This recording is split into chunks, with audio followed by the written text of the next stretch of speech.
Welcome to the Terrible Podcast with your hosts from SteelersDepot.com, where you can find all your latest and greatest Steelers news. It's Dave Bryan and Alex Kozora, always lit, talking Steelers. And now, here's Dave and Alex.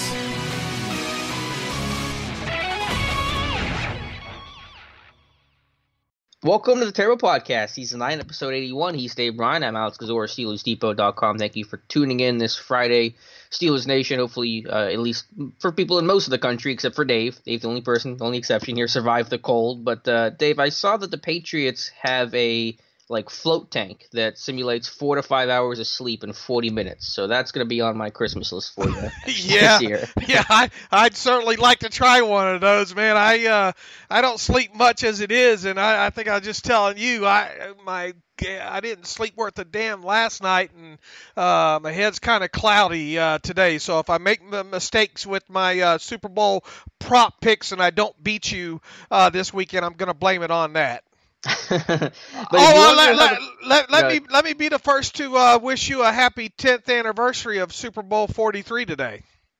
Oh, is that today? I didn't realize that. 10 years ago today, the Steelers beat the Arizona Cardinals in Super Bowl 43. 74 scat flasher Z level. Ooh, you're going all Tony Romo on me. I saw Arian's comments. What was the more impactful or historic play? Holmes' catch or Harrison's pick six? Yeah, that's a great question, but I mean, look, if you don't get, obviously you need both. Yeah, I think you got to go in the moment, how things transpired. You know, let's face it. I mean, that James Harrison pick six. I mean, you had to close out the first half is going to be one that's talked about for many more years to come. But I mean, how do you rank that above the final touchdown catch? You know, you're going Holmes. Yeah, I think you have to. I mean, I really do. What a great throw that was, and obviously the catch. And evidently, there's still some Cardinals fans and beat writers are still wondering if Santonio Holmes got both feet down. And I posted on Twitter a picture that I photoshopped not long after that game that clearly shows that he got both feet down there. But kind of my question here is, you know, Bruce Arians had a great interview, and I think has been doing a couple interviews this week, kind of recapping,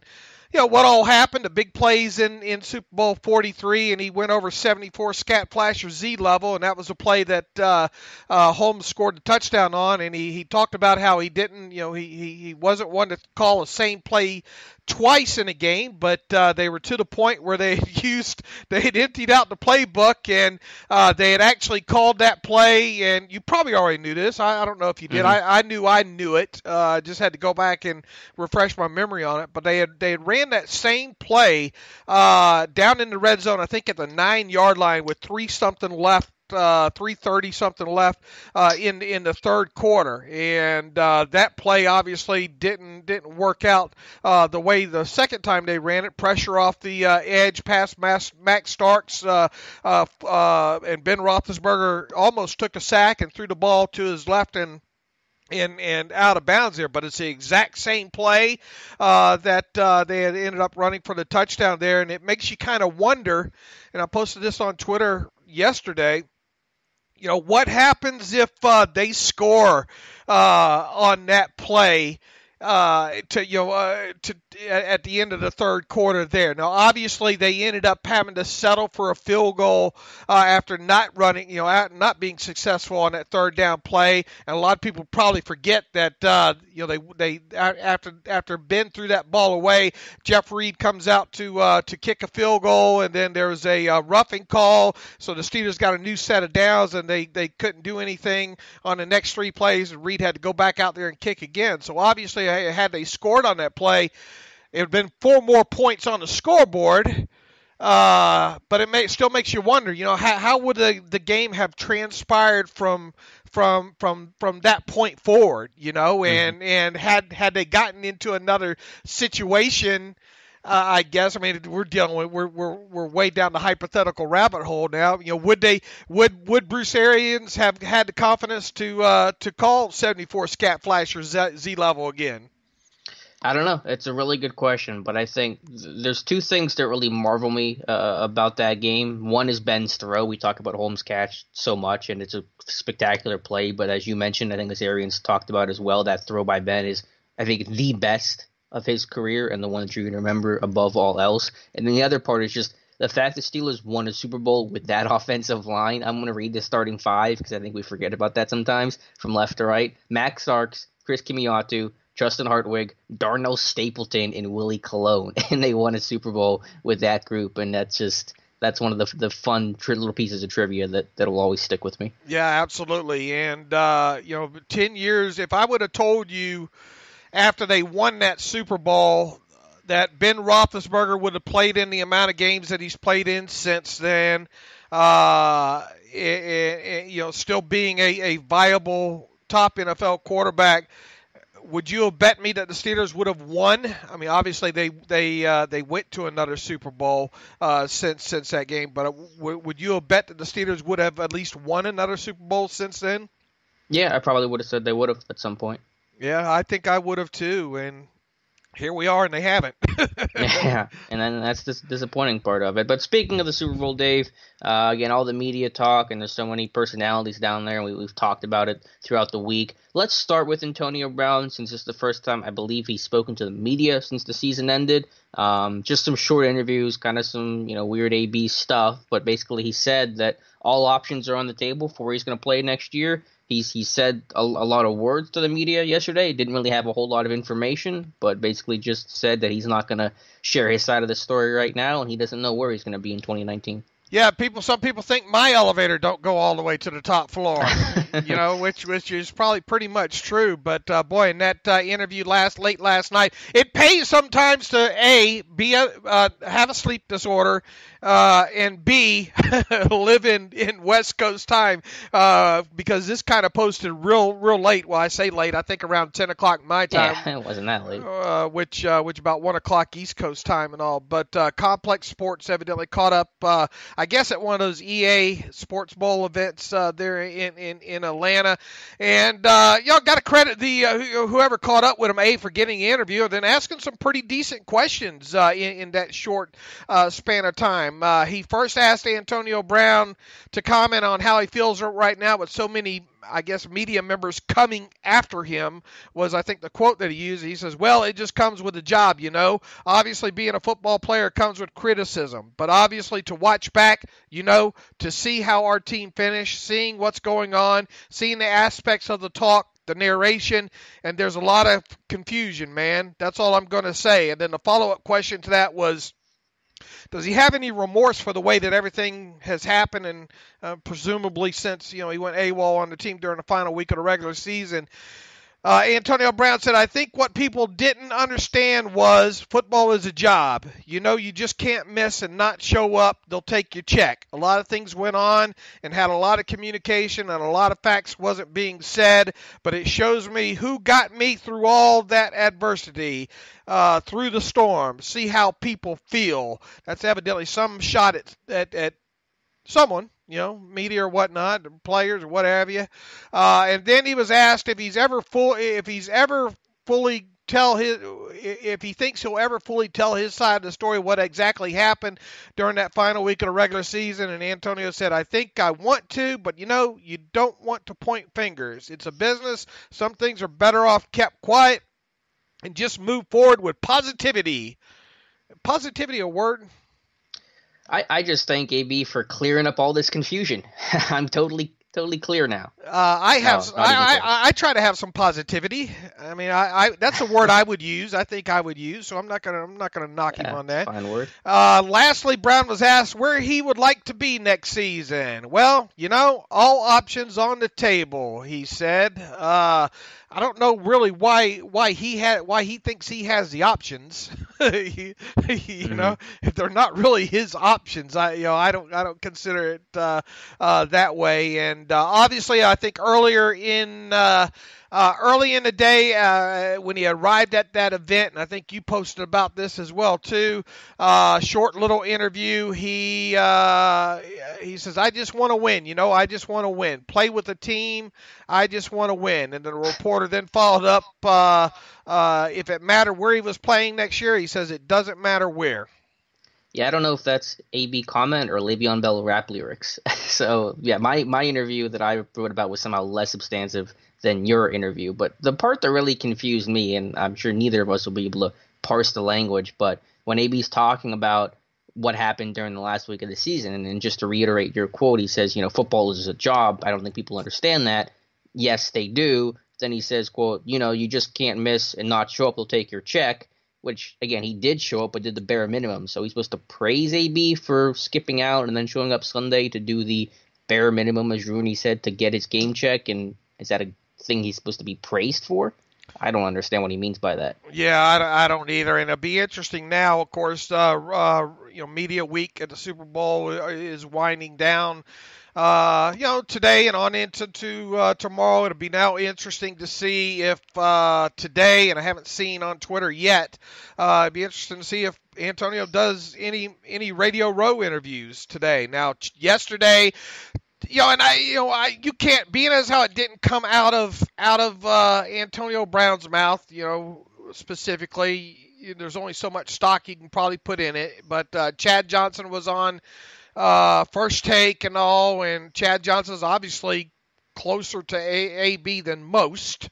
And in fact, Antonio, people probably remember a couple weeks ago he was down in Miami, and those two were smoking cigars and working out together, and had the Instagram video that really didn't reveal much of anything whatsoever. They've been friends for a while now. Oh yeah, 8-9 off seasons. Yeah, they work out, down in Miami. I guess nearly every off season for about a week or whatever it is. But Chad Johnson said he wants out of Pittsburgh. So, take that for whatever it is there. And we still have 6 more. It's like Groundhog Day.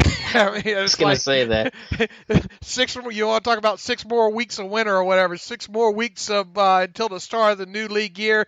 And, the good thing, I guess, is that after Super Bowl media week ends, maybe there'll be a little bit less of fewer microphones shoved in people's faces to get comments on all that's going on. It certainly feels like it's the Patriots versus the Rams versus the Steelers at this Super Bowl. And boy, everybody from Juju to Charlie Batch to Hines Ward have been on media or Radio Row this week, and different things coming out of the mouths of all of them. Yeah, and most of it has been generally critical of the Steelers organization, at least from former players. Juju was more optimistic, but you would expect that. Hines Ward just said straight up that he was embarrassed by the way the Steelers are right now, and he's pretty critical of Ben specifically for going on his radio show and, being critical of players. And, he said what was the rule that they had whenever he was playing. He said, keep my name out your mouth. Yeah, it's pretty much what he said. Keep my name out of your mouth when you're talking to the media. He says, quote, "That's it. If we talk about brotherhood in a team and our organization, we're a family, we're a brotherhood in this. Come talk to me outside of the media. You can come talk to me man to man. Hey, I need to think you need to do this. Hey, I wouldn't do this. I wouldn't do this. You don't have to keep putting it out there in the media." So, that's Ward's take on Ben's radio show. And somebody made a good point about it. I think one of the readers, I think on Twitter I saw, or in the comment section, Ben has had examples of being critical of players. I thought the most egregious was talking about AB needing to run flatter against Denver. I thought that was just a dumb comment, and it's not AB's fault at all. But in all honesty, how many times has Ben really come down super hard and super critical on like a star player? It's, I think, a lot less often than those in the media have made it out to be. Well, that's my opinion. Also, he talked about James Washington and how he has but that's a rookie. Like, you're going to get that. All right. Now, look, with Hines Ward, Hines forgets some of the things that he said. The old concussion, talking about Ben. It's easier for Hines Ward to say all this now after the fact, after his playing days are over. But, boy, he sure forgets that there were times where players, where he was critical of his own teammates in the media as well too. Now Hines Ward quickly, we could go back in the annals on the Google machine and find more instances just of that, but be careful of how you frame this, I guess is what I'm saying. Now, here's what I was thinking about last night to talk about on this subject and the whole. And look, this is nothing new. Us talking about Ben in the radio show. I mean, people have been critical of that in the past.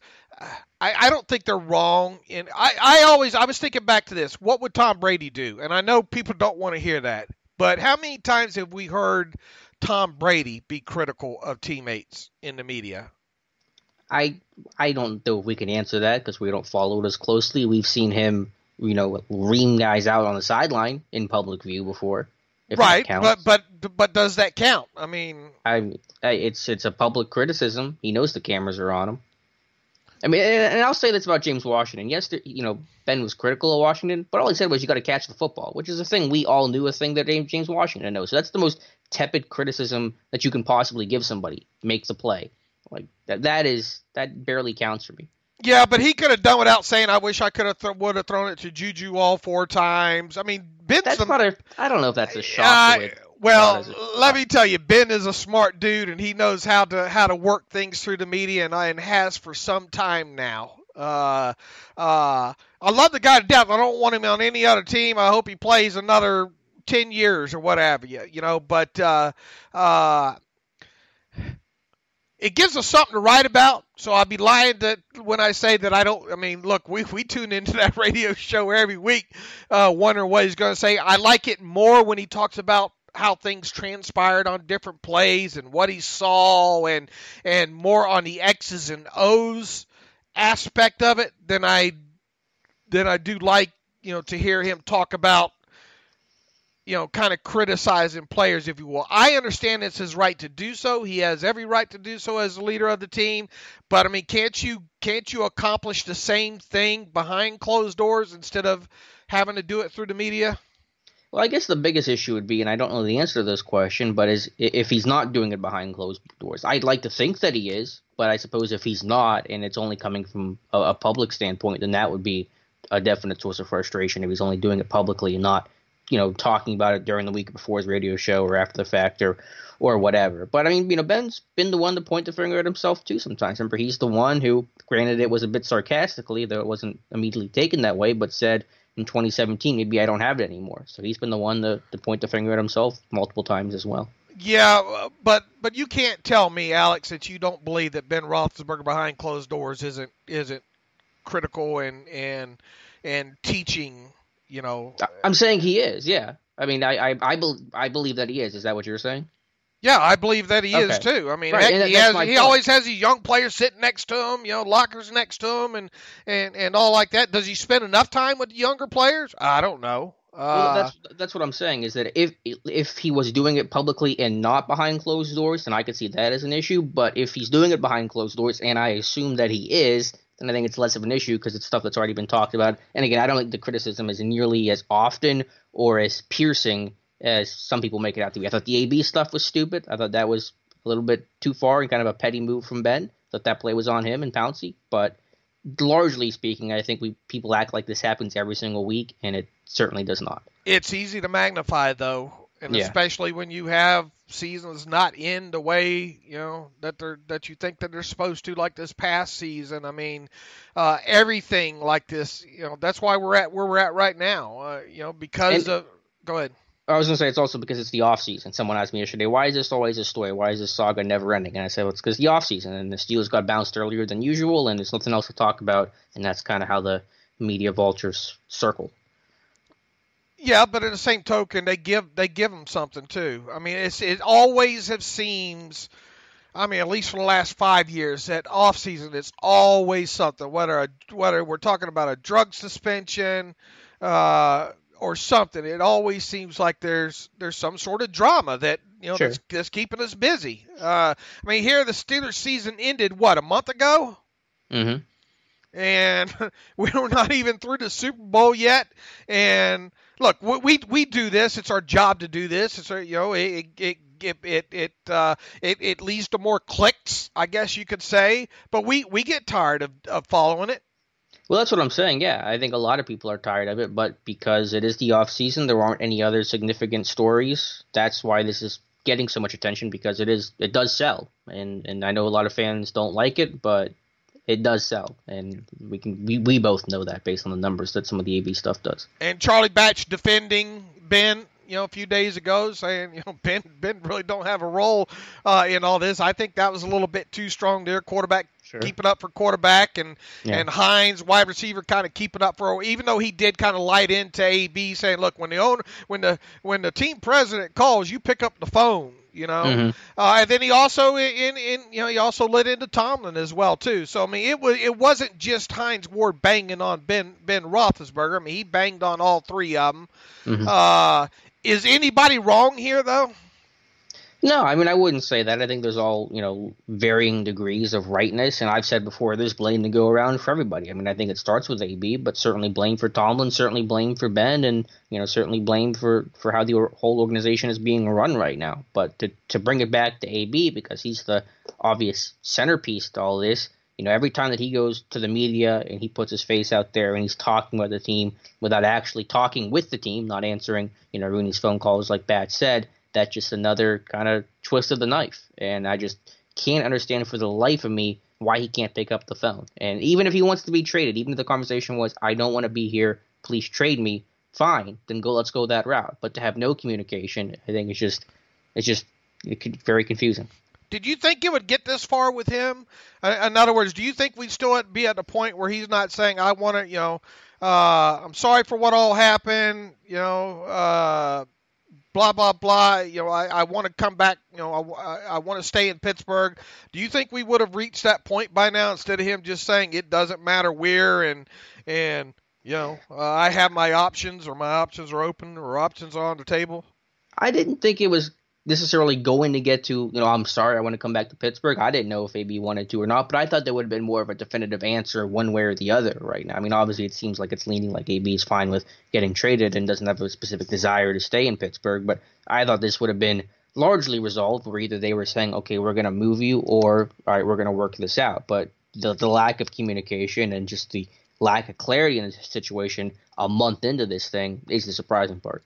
And, as far as James Harrison now, I'll rank him way down. To me, it's more axe to grind from Harrison kind of saying what he's saying. And to me, he kind of likes this extra attention and is saying some things that he knows will make good, afternoon ESPN first take material, I guess. I mean, when you're literally talking to Skip and Stephen A., you know how the game is played. So I agree with you there. What's in it for him? I mean, at this point, he's got gobs of money, Just the media attention, exposure. I mean, I can understand maybe a lower level player, like the Ryan Clarks and all. I mean, even though they've done good for themselves and want to have Ryan Clark's good at what he does. He's gotten better, I think, as well. Yeah, too.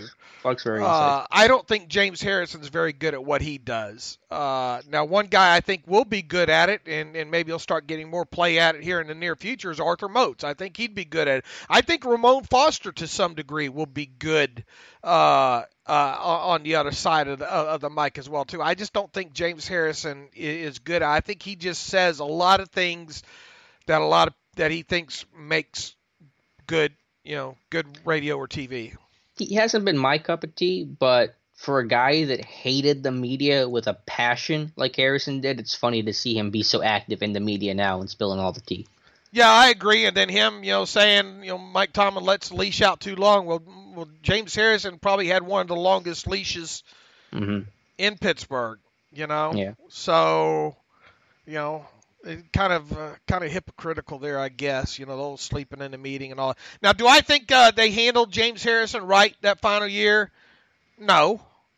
I don't. In fact, I called that right from the get-go that something was up with him going to be inactive and all like that. Could they probably have been more forthright with him and honest and maybe let him go earlier in the season? Probably. But we knew that wasn't going to happen. So I think Tomlin did handle that wrong, and I think that still bothers James and always will. I think so too. I don't think he's one to let go of a grudge too easily, too quickly. All right, I think people are about tired of that yet. I know I am. I'm sure you are as well. Dave, let's get on to some of the transactions here and then some of the bookkeeping stuff, literally for the Steelers. Again, you know this stuff better than I do, but Steelers rolling over basically all the allotted cap space they could, a little over $18 million. You want to talk about kind of where they're at financially? Yeah, and not a surprise whatsoever. In fact, my updated look ahead 2019 salary cap report, which I think was about 8 or 9 days ago, went on the site, and I was pretty confident at that time that all transactions were behind us and that they would roll over $18.2 million, and that ended up being the exact number that I used in the post. Ended up being what's still on the NFLPA site and what the NFLPA said that the Steelers would roll over. Not a surprise that they're rolling the full amount over, and I think I got an interesting comment in that post there, talk about kind of what are the what incentive to not what incentives are there to not roll over unused cap space, and I posted a link to that in the comment sections and as well, talking about the cap floor and part of the new CBA, how teams have to spend during a 4-year certain 4-year period starting in I think it was 2011, maybe it was 2013. And then I had to go back and reread it myself. But in 4-year periods, teams have to spend 89% of their cap money in actual cash. Okay, so by not carrying over, why some teams would not carry over some unused cap money from 1 year to the next is because they don't think or don't feel like they want to spend 89% of it, of the cap in cash. So it's more of a savings mechanism, I guess, or to some degree. But I know NFLPA hates that. They want to see every available cap dollar rolled over, and they want the full 89% of what they can get. And I think one thing that we learned, and it was once again not news coming out of the NFLPA meeting in Atlanta yesterday, is they're already preparing for a lockout. In after the CBA ends after the 2020 season. So, man, I'm going to be, if we get there and we don't have a long work stoppage or a stoppage longer than last time, I'll be surprised. I've said it for a couple of years now. I think we're in for a significant lockout, even more than the 2010, where they missed a good chunk of training camp and the Hall of Fame game. I think we will miss regular season games. I think it's going to be that ugly of a dispute because the relationship between the union and the league has only gotten worse the last couple of years. So I think we're in for the long haul. And since last time too, you got the whole social injustice thing that's going to be on top of that, and there's so many layers to this onion now, and that need to be peeled back more so than in 2010. So hate to be a Debbie Downer, but I'm telling my wife right now to start looking for us for some places to go during that summer after the 2020 season, because I have a feeling we're going to have some time on our hands. And the reason why I think it'll be longer is not only for the reasons we just stated, but because of the preparation from the union this time around. What happened last time was they really didn't prepare the players well enough to hold out and to lock out for a significant amount of time, and so players started to run out of money, and that put a lot of pressure on the union to come to the table and make a deal because they just couldn't really afford it anymore. The players were broke. Some of the guys that weren't spending correctly, or some of the guys that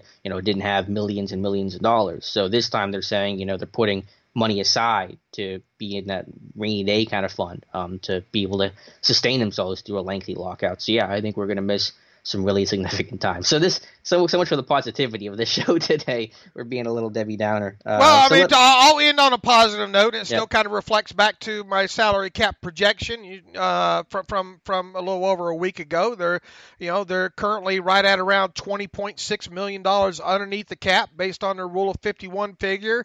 Really, the only change that's happened since then is Trey Johnson was waived off IR, and there's a little bit of tiny amount of dead money that comes along with that. But this is a team that and we'll see obviously what happens with AB. But even regardless of what happens with AB, there's going to be a little bit more money to spend this offseason, and probably over the course of the next 6 weeks, we should have the Roethlisberger contract extension take place. It should free up a little bit more money, and they're going to have some money to do something with. And my hope is that they don't go back after Le'Veon Bell again, because that would obviously tie up some more money in the meantime, trying to figure out even if it's just a transition tag on him. So maybe you'll get your wish that they'll go a little bit more active after some higher named guys this time around. But one guy, and I've said this for a while now, one guy I don't think they're going to be able to go after is C.J. Mosley from the Ravens. And I think the Ravens pretty much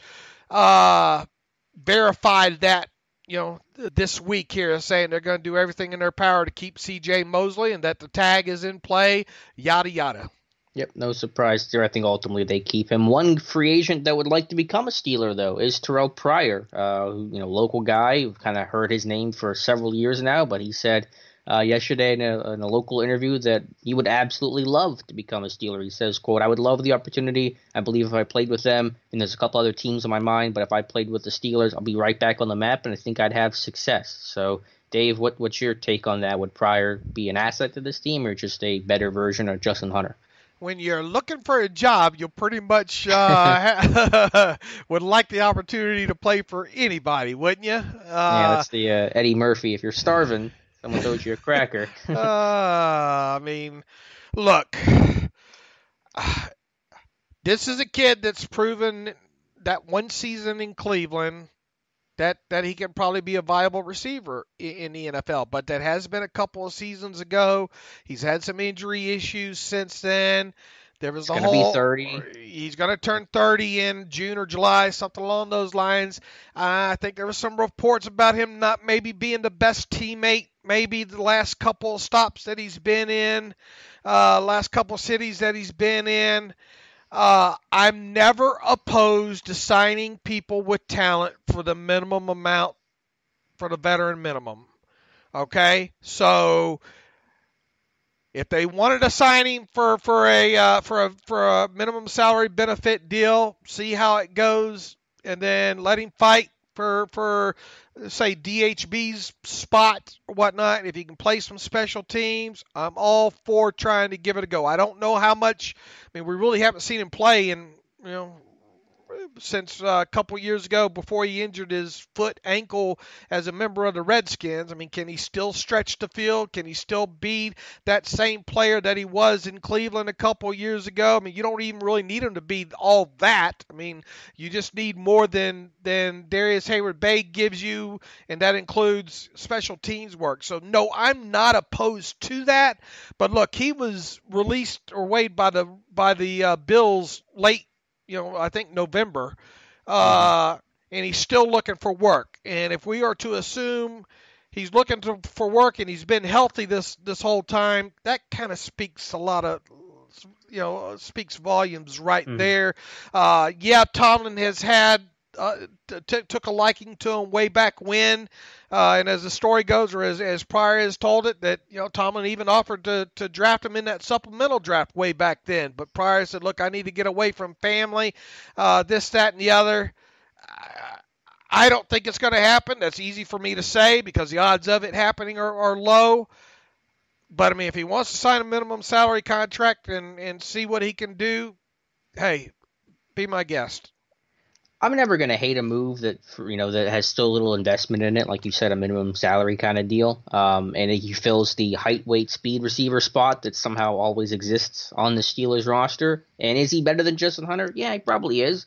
But you really can't expect much of anything out of him. He's not going to start. He's going to be a very bit piece. Probably has a limited special teams value. So I really see him as, yes, maybe a slightly better version of Justin Hunter, but really just that. The guy that will get the offseason puff piece in camp and, because he looked good in shorts one day, but someone that is unlikely to make a big contribution on the roster when the games matter. And yes, people will say he's a 1,000-yard receiver and, look what he did. But that was back in 2016. And it was one season, too. Yeah. an NFL career is aged like milk. So what you did in 2016, I don't really care about anymore. He hasn't been productive the last couple of years. He's had the injury bug. He just hasn't been able to find any sort of stability. So, if you want to sign him, hey, be my guest, but I'm not going to expect much out of him. Yeah, and I wasn't surprised to say, look, I'd welcome the opportunity. Heck yeah, you would right now. And make no mistake about it, Darius Hayward-Bay, to his credit, saw the writing on the wall several years ago. That, hey, I need to be more than just a receiver, and he became a good special teams player and a locker room leader at that. And those two things are the main reason why Darius Hayward-Bay has been able to hang around the NFL as long as he has. Does Pryor have any special teams value? Are you aware? I haven't even looked. Yeah, I don't really know. Maybe I can try to look that up. I don't think he does, though. Not in the return game. I don't think his coverage game has really been much of anything. All right, of course, let's see. Today's Friday. Saturday, Hall of Fame committee meets in Atlanta. I don't know, Alex. I hear Peter King doing a couple of interviews and all this past week, and obviously, Alan Faneca's not a slam dunk, but I think when you look at some of those names on the list, is it going to be one offensive lineman that at least one you would think is going to get in? Yes. I think there's a decent chance to get in, but if I were to have to choose one, of course I am a little bit biased here. I would say it's probably either going to be Tony Boselli or Alan Faneca, and I think Faneca. Look, Tony Boselli was great, and he's going to get in. He needs to be in the Pro Football Hall of Fame, but I think Faneca's resume is just a tad bit better right now. I'm trying to remember what I said when we discussed this when the finalists first came out. I'm pretty sure I said both Faneca and Boselli were going to get in, so I'll stick by that now. Definitely at least one lineman will get in. It'll be a travesty if none of them get in, but I think at least one, and ideally two. Mawai, I don't think it. I don't see how you can put Mawai in, Kevin Mawai in over Faneca or Boselli. Steve Hutchinson was great, but I think he needs to. I think there's a weight there for him. And who's the last one? I don't have it pulled up. Yeah, I don't either. I should know this. There's a fifth offensive lineman that people are clamoring for too. It's just not on top of my tongue right now. Maybe you'll pull it up here. Let me see if I can pull it up here. Yeah, if I can try to find it. But look, we know Ed Reed's going in. Tony Gonzalez is going in. We know Tony Gonzalez is going in, but once you get past there, those other DBs, Ty Law, is that something that needs to happen now? Steve Atwater, John Lynch. John Lynch was a hell of a safety, but did he do enough? What about Champ Bailey? That's another one. I've always, Champ was a lockdown corner during his day, but when you go back, at least me, when I go back through the my mind of thinking, oh man, would I name him as one of my top 10 corners of the last 15, 20 years? I don't think so. You don't think so? I think I would. I think he's got a shot. Obviously, the further you get away from, the playing days, the more you forget. I'm trying to say, I think this one, is there only 4 offensive linemen? I could swear it's 5, Alex. Yeah, I thought it was 2, but I'm trying to look at the list. This is good podcast content. Boselli, Faneca, Hutchinson, Mawai. Who am I missing? I think that's it. Wasn't there a Redskin or something? I don't know, unless it's one of the senior committee guys. Yeah. Yeah, but yeah. All right, you figure it out. I'll pass the baton. All right, no. Well, here we go. I got the list here, and I'll read all of them so everybody has them here. Tony Gonzalez, Isaac Bruce. Is this year Isaac Bruce gets in? Edgerrin James. Ed Reed, obviously a lock. Atwater, Bailey, Ty Law, John Lynch, Tony Boselli, Hutchinson, Faneca, Mawai, Richard Seymour, Don Coryell, Tom Flores. I guess that's it. I guess it was just the 4 offensive linemen then. Maybe it was someone that got the axe. I don't remember. Is Coryell going to get in? Flores? No, I would love Don Coryell to get in, but I don't think I'm surprised he even got this far, to be honest with you. Okay. I mean, look, I think you can put when you look back at Faneca, and I think I wrote about this a year ago as well too. People got to remember that his unselfish move to left tackle in 2003 likely cost him another first-team All-Pro. Now, I think he got second-team All-Pro that year, but due to injuries to Marvell Smith and all, he started 9 games that year at left tackle.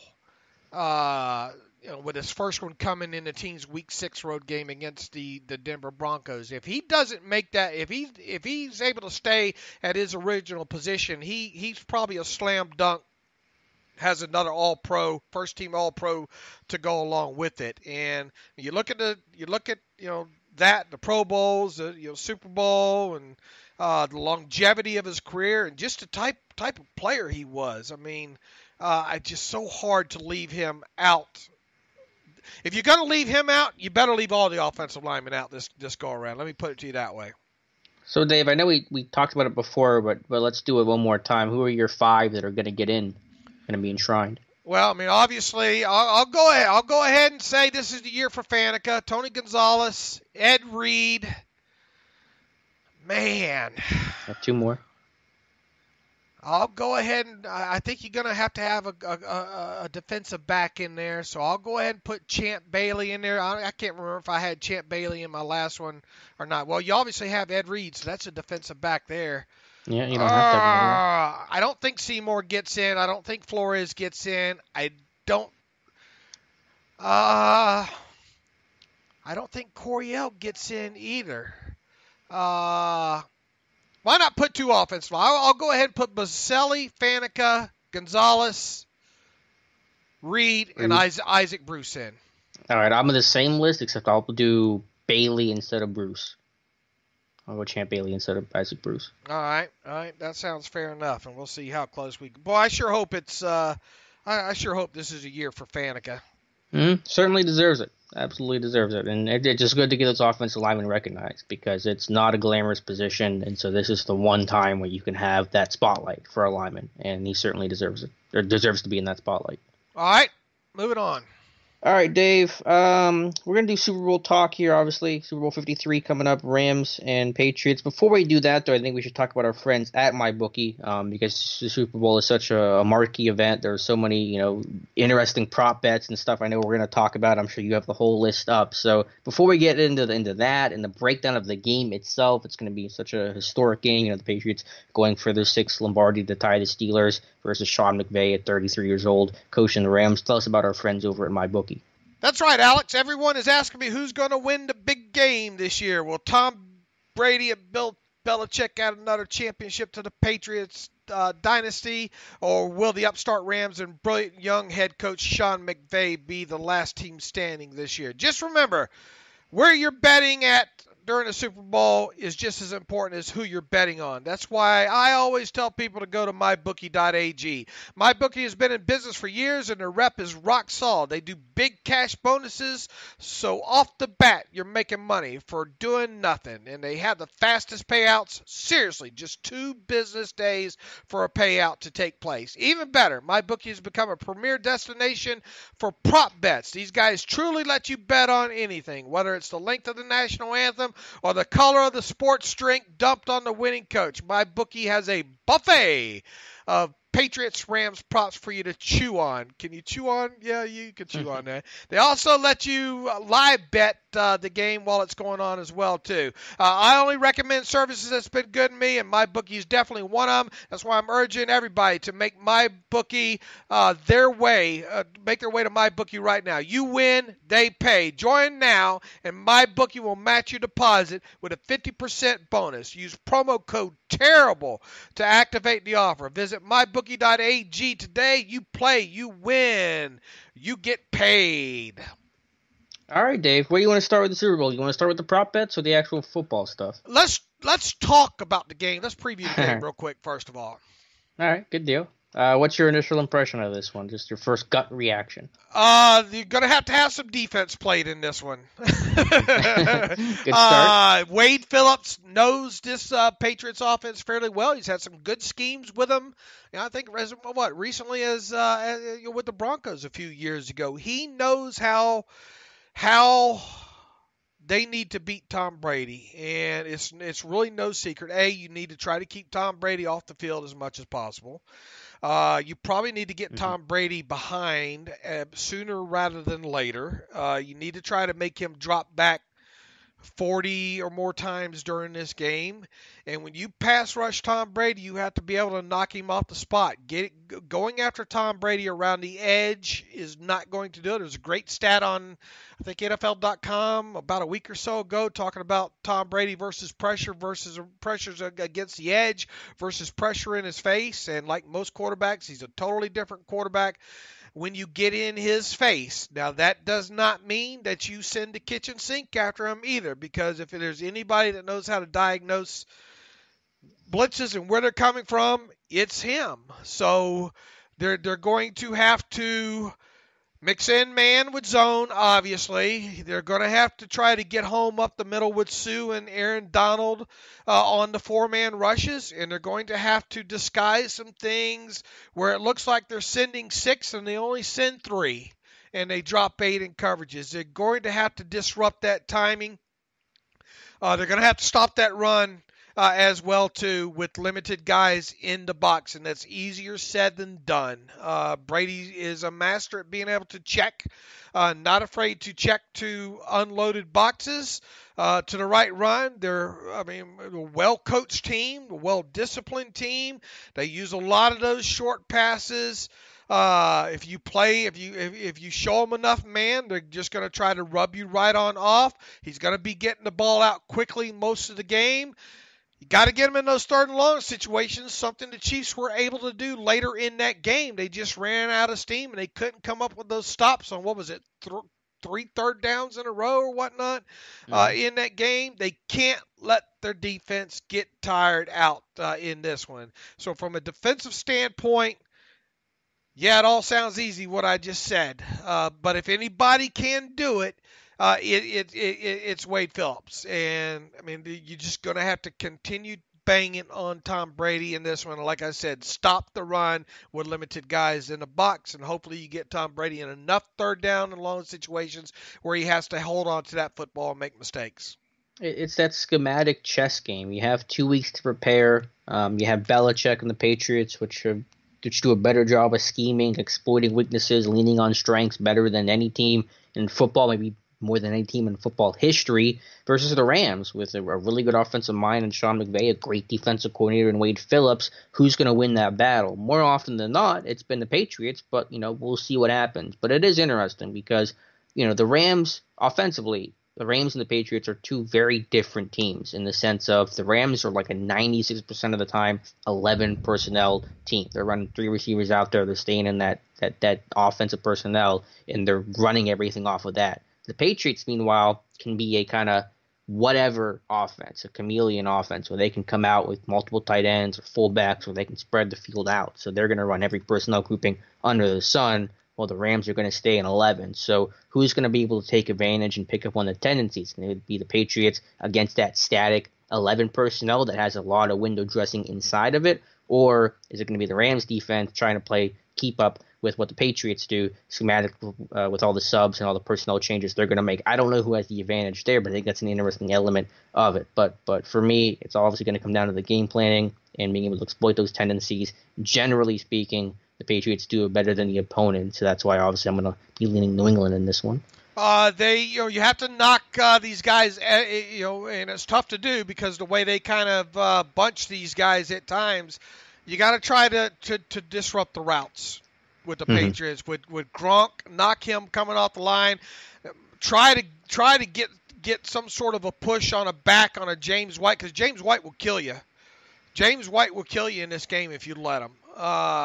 Obviously going to have to get some sacks, going to have to get some turnovers in this game, I think. Like I said, you have to make Tom Brady push the ball down the field, I think, in order to win this. Now, on the flip side, what's McVay? I mean, this Patriots defense is a little better than people give them credit for. I mean, and that's why I said, going into this thing several weeks ago, I thought that the Patriots might be the team to come out of this thing because of their adjusted net yards per passing attempt number throughout the regular season. Now, offensively for the Rams, they have enough design in there, and that they should be able to move the football. They're going to have to big play this, though, on top of trying to get the ball in the hands of Gurley more, obviously, than they did against the Saints. And that means getting the ball in Gurley's hands out of the backfield as a pass catcher as well, too. I don't think C.J. Anderson, high diddle, send C.J. up the middle is going to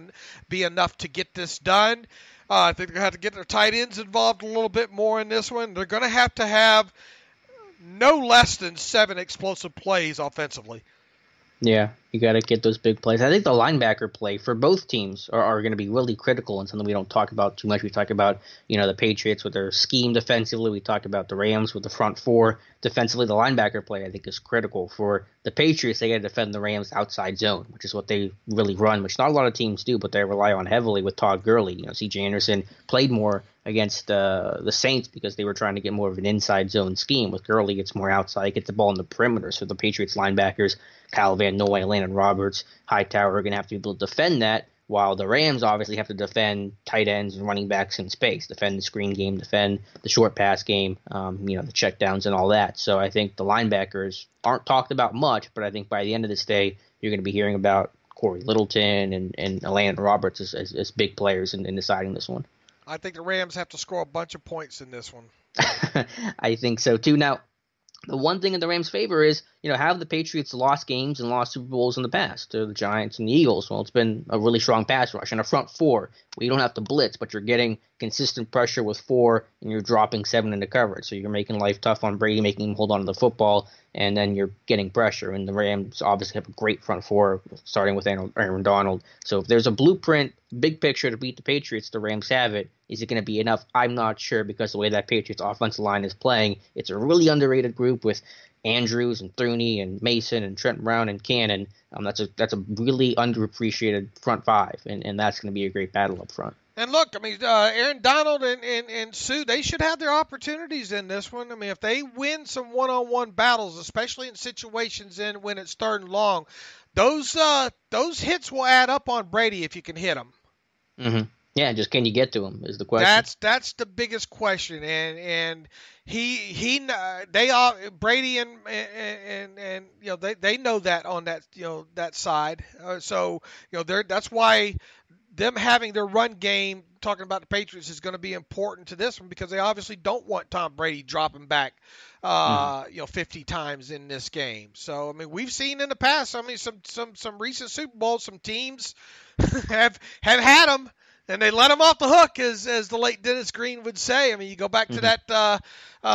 You just got to keep it on them too. I mean, we saw the Falcons, not be able to keep it up in the Super Bowl a couple years ago, and obviously the Eagles were able to do what they did last year, and then the Seahawks, I mean, are a play away from beat them. So I mean, this is a Patriots team that can be beat, no doubt about it. But this has got to be a close game in the 4th quarter, and you got to keep the hammer down on them.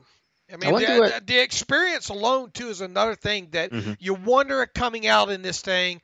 30-something players carried over, and that doesn't even count like Edelman and a few others, Hightower, that were on IR last year for the Patriots, that actually played in the Super Bowl last year, where, what is there, just like 3, 4, 5 from the Rams that have actually played in the Super Bowl before, and Jared Goff. I mean, the big stage, how are they going to be able to handle, hey, we're in the Super Bowl, Yeah, that's a great point. That's why I was talking with Chris Hoke on Wednesday about the feeling of your first Super Bowl trip versus, for Hoke, his 3rd, for the Patriots, Brady, Belichick, however many it is. I've lost track at this point. And for most of the roster, they've at least been to one, most of them, a couple. And that's a big, difference, and something that you don't really, it's not tangible, but it's something you'll hear them talk about maybe after the fact, during the offseason, next year, 10 years from now, as playing a factor. So that's a great point as well, and that's an obvious advantage to New England. All right. Anything else to add on this before we start getting into some of this picks? I wonder who has the specialist advantage in this. I mean, I guess I haven't studied the special teams too much. We know Greg Zuerlein has a great leg, kicked that 57-yarder He's also against been the Saints. banged up this week. Yeah, he's got that foot injury. But the Patriots' kicking game has always been solid too. But that's what these games come down to, because they're both really talented teams. We know both can win this game. They've been through so much. They've overcome a lot of adversity. So it always comes down to red zone play, penalties, and special teams performance. All right, here we go from mybookie.ag. Patriots are favored by 2.5 in this one. I've said all along the Patriots are going to win this. There's nothing that can make me right now pick against them. I think they cover this one as well. But I think the Rams score late to make it closer than what it is. So I'm going to go 30-27. Patriots win by a field goal and cover the 2.5. And that 57 points means I'm playing the under 58. Yeah, I got to go New England here too. I think just that schematic advantage and the veteran presence of Belichick and Brady is going to be a huge factor in this one. And when it comes down to those schematic battles and who's going to find that one weakness to make that one play and that great play call on 3rd and 7, I'm always going to go New England over the opponent. So I think it's a little bit farther of a margin, wider of a margin than people expect, just because I feel like the Patriots, I think that defense has improved. I think they can handle the Rams pass rush. I'm going to go New England 31-20. 31-20. So you have a little bit more lopsided, and you also have the under then on that. Yes. All right, Super Bowl MVP. The favorite obviously is Tom Brady at minus 125, and then the plus numbers start from there. Jared Goff is second, Todd Gurley's third at plus 800, Sony Michel at plus 1,000, and from there. Obviously Brady's an easy answer, but I'll be a little different and choose maybe his favorite target in this game, Julian Edelman, as that security blanket, that third down guy, and a guy that I could see having that 6-catch, 100-yard, 2-touchdown kind of game. So let me go Edelman. I'll go the easy choice, Tom Brady in this. All right. Let's see. Who will win the MVP? Oh, who will the MVP thank first? Teammates, God, does not thank anyone or mention anyone on the list. Family, coach, fans, city, owner, referees. Referees, that's funny. I wish Roby Coleman would be MVP. Yeah, that's a good question. I don't know. Let's go. We'll go family first. We'll get the mom and dad out of the way. Yeah, I'll go Tom Brady with the family as well too. NFL Super Bowl halftime. What song? I'm not even going. I don't even know what songs Maroon 5 sings. How many songs? Not good ones. Yeah. Let's see. I'm trying to find some other ones here related to the actual game. Super Bowl. Just go to show you mybookie.ag has everything. Super Bowl quarterback props. Tom Brady passing yards over or under 314.5. Ooh, very specific. I'll go the over because they throw the ball around the yard a lot. I'll go like 325. I'll go 302. I'll take the under. Tom Brady pass completions. Hopefully one of you listeners is writing these down, and only send me the results if I beat Alex. Tom Brady total pass completions, over or under 27.5? Well, I don't know what my math is, but if I have him thrown for 325, he'll probably complete more than 27, so I'll take the over. I'll take the over that as well, too. Let's find something on Goff. Goff passing yards, over under 285.5. I'll say the over, too, because I guess in my scenario where the Patriots win by 11, that could at least lend itself to some garbage time, late game stuff. So I'll say he hits the 300 mark as well. I'll say he doesn't hit the 300-yard mark, but I'll take the over 285.5 as well, too.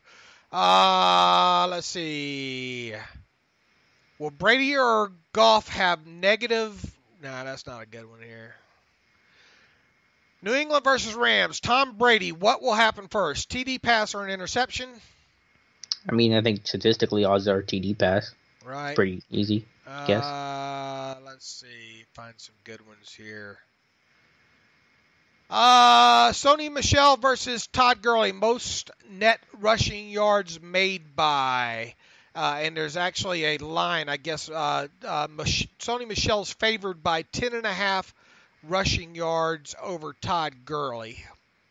So I'm picking, does Michel have 10.5 more yards? Yeah, will most net rushing yards made by. Will Sony Michel have more than 10.5 rushing yards than Todd Gurley? I'll say yes, because I think the Rams might have to pass more, and I think that the Patriots have actually had a really solid run game with Michel during this playoff run. I'll take Todd Gurley plus the 10.5 yards. Okay. Let's see here. What else do we have? Let's see some James White stuff if I can find any of that. Okay, James White versus C.J. Anderson. Most rushing and receiving yards made by. James White is favored by 18.5 most rushing, receiving yards combined. Yeah, if you're including the receiving yards, you got to go James White then. Yeah, I think that's a pretty safe prop, right? I mean, White didn't have a lot of receiving yards, I think, in the championship game, right? Sometimes he just isn't used that much, but when he's used. I mean, he caught 14 passes in the last Super Bowl. I'm going to take White. This is my stone cold lead pipe lock of the century of the week. I'm going to take White beating C.J. Anderson by more than 18.5 total yards here. Sony Michel, total rushing yards, over or under 77.5? I'll take the over, but slightly. I'll say in the 85 range. I'm going to take the under there with that. James White, pass receptions, total pass receptions. Wow. It looks like 0.6. That can't be right? Total pass receptions. Yeah, it says 0.6. So it's asking if he's going to catch one pass? I guess so. Well, I mean, if that's what it is, then yes. If that's my stone cold lock of the week, century of the week. 0.6. No, over 6. I'm sorry, I'm looking at it wrong. 6. I thought I don't have my glasses on, so it looked like 0.6. 6. I don't know why they put the 0 in there. Oh no, the it's an O for over. Over or under 6 total. I tell you, it's hell. Maybe I should read the prop bets. Maybe you should. I'll take. I know I said earlier about the receptions, but I'll go under because I got to go under for one of these. I'll say he has 5, but they go for a long ways. I'm going to go over on 6. Over 6. Total receiving yards for Todd Gurley, over or under 35.5. I'll say under. I think this is a sucker bet right here. I'm going to take the over on this one just to be different from you there on that. Let's see. Rob Gronkowski receiving yards, over or under 21.5. It's crazy to see that number so low for Gronk, but that's kind of what he's become, is that blocking tight end. Wait. I'm sorry. Once again, I'm not reading the fine print. Most receiving yards by Rob Gronkowski versus Robert Woods. Will Rob Gronkowski have 21.5 more receiving yards than Robert Woods? No, for the reasons I said before, that he isn't as integral part of the pass game as he has been, and Woods can be the vertical threat that can get you that chunk play. So I actually think Woods has more yards than Gronk. Where is the Gronkowski pass receptions? Total pass receptions. That would be a good one. Let's see. I can't find that on here. All right, we've hit. I would like to see just that.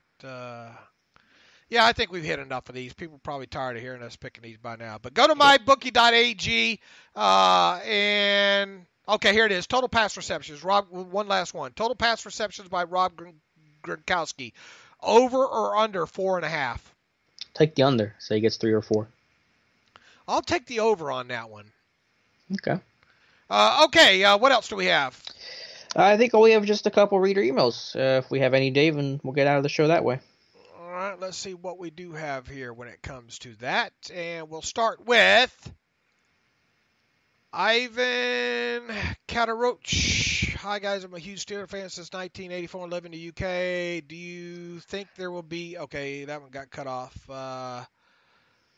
I said, do you see the Steelers keeping Jesse James? I hope so. He's always, to me, gives 100%, is never injured. His first Steelers shirt was Louis Lips. Keep up the good works. Let's see. I said I lived in the UK through, though I meant United Kingdom, England, not Kentucky. Okay. All right. Yeah. Look, I mean, I think they can keep Jesse James, and I think they will keep Jesse James.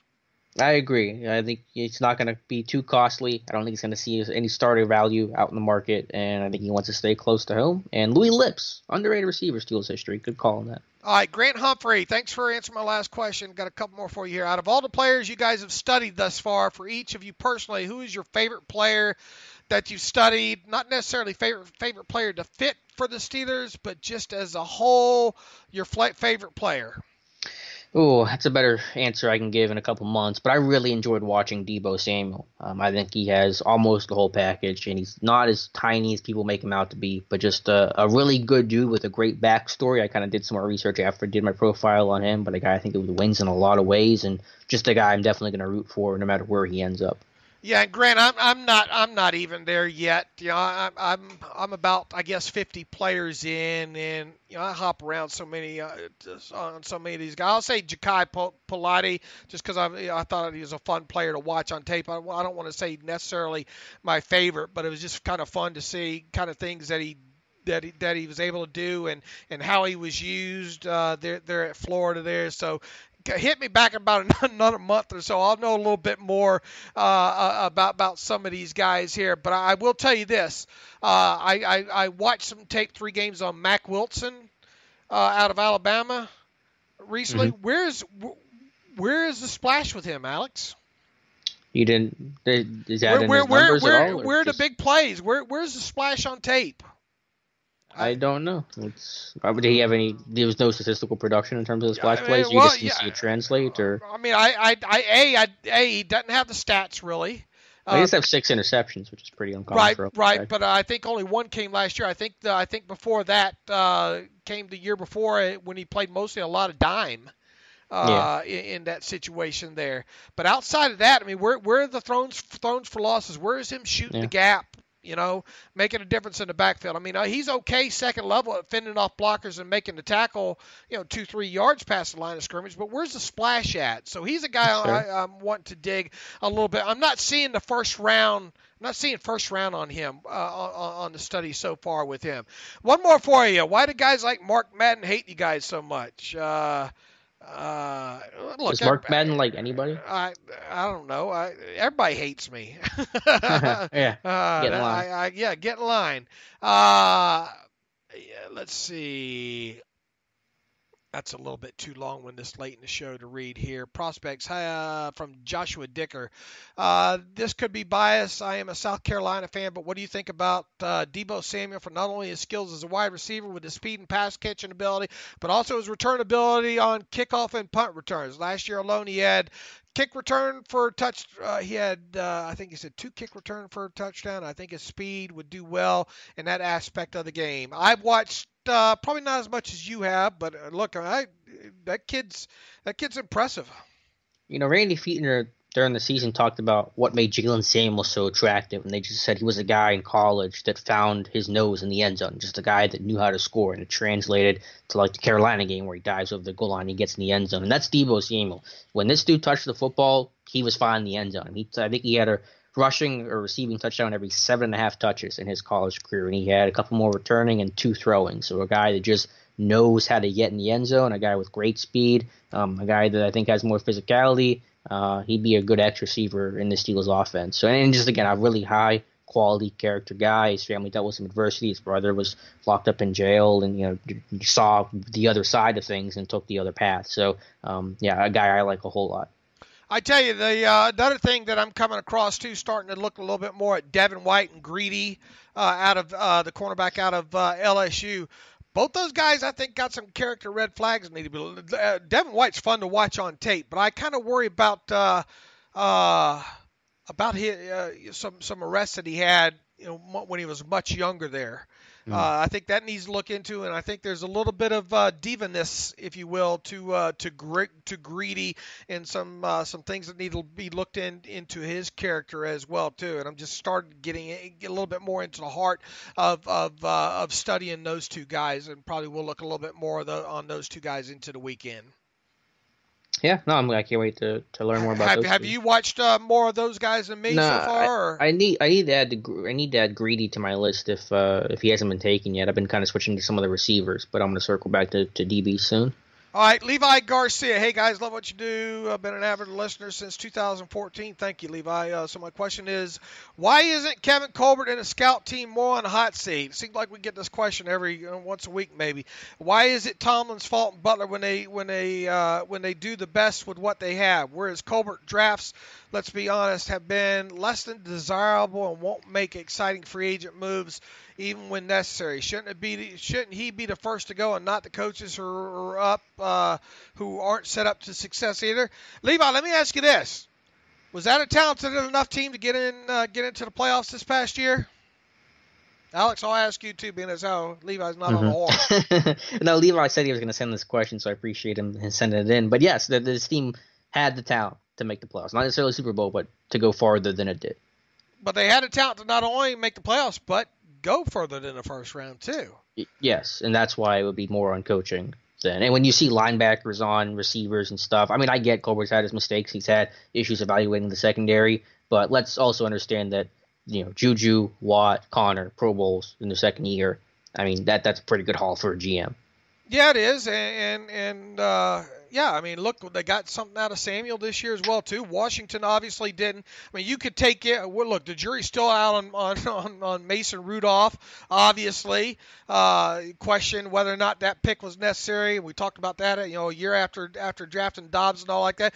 No, Kevin Colbert's not off the hook completely, and we don't let him off the hook on any of this. But I think he's down the list when it comes to this. People are not going to hit every draft pick. Now, about the whole thing with the free agency thing, what do you expect this team to do? I mean, they've done what they've always done. They have followed their past recipes for success. Now, were Morgan Burnett and Bostic, ideal? No, but they were typical signings there. Bostic did what he was asked to do. Burnett not so much due to injuries there.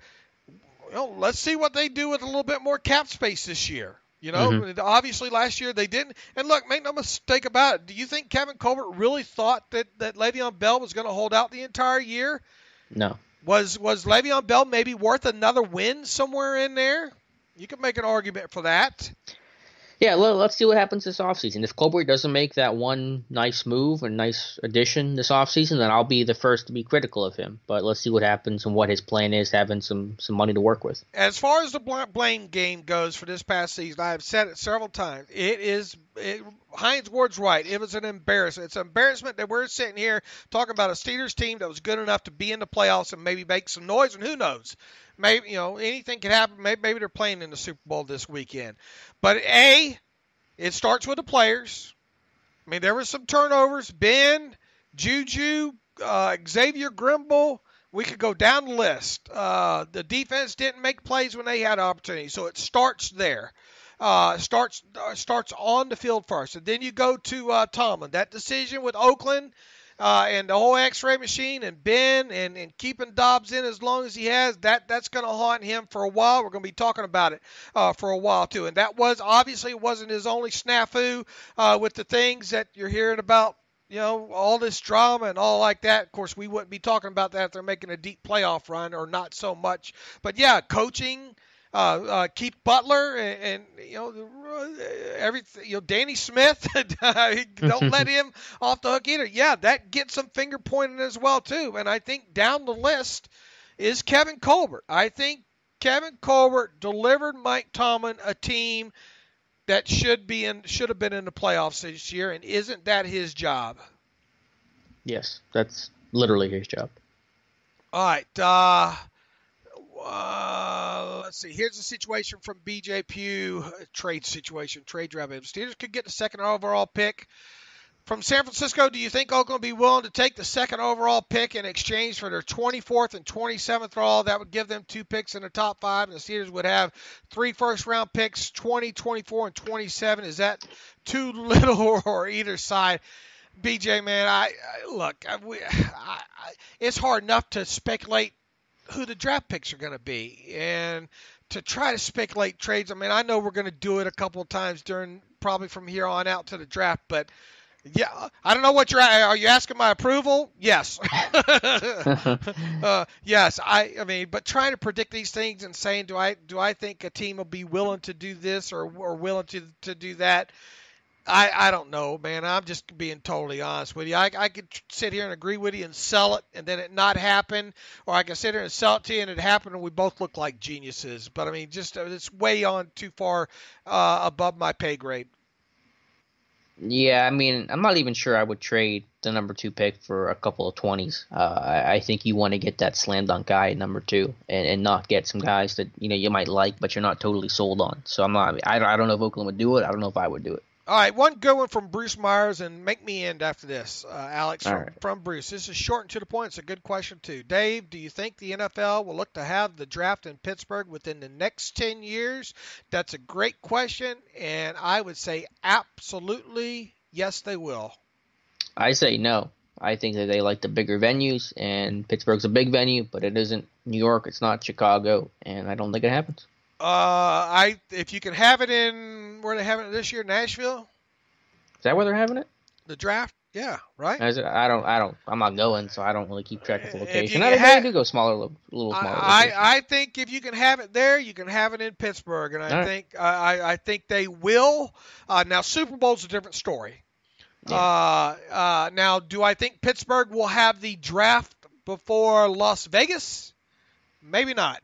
No, I think Vegas definitely gets it first. I think Vegas is coming up probably real soon when it comes to the draft here. But I think Pittsburgh not only could handle the draft well. I think they do a good job with it. I think they deserve it. I think it'd be a good kind of pacifier for not having the Super Bowl. So I just hope I live I hope I live another 10 years to find out, and hopefully it happens before then. But that's a good question. I just don't see the infrastructure for per se a Super Bowl. And Alex, maybe you could speak a little bit better to that.